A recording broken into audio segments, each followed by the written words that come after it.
Viral ngayon ang isang chikiting na kakaiba ang diskarte pag nagsusuot siya ng backpack. Eto, dala-dala pala niya kasi sa school ang napulot niya mula sa pinapanood niyang cartoon.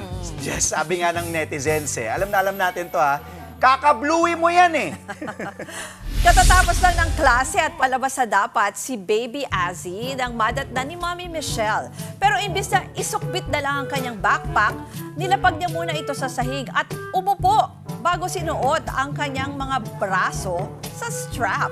Agad namang nakilala ng iba pang mga mommy ang galawan na yan. Sabi nila sa comments, malamang napulot niya ang teknik mula kay Muffin sa animated show na Bluey.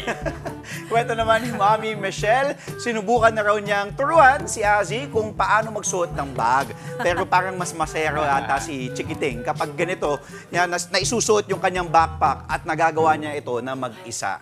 Mga kapatid, Jess De Los Santos po, huwag magpahuli sa mga umaaksyong balita at napapanahong issue sa bansa. Para sa mas malawak na balitaan, mag-subscribe at mag-follow sa social media pages ng News 5.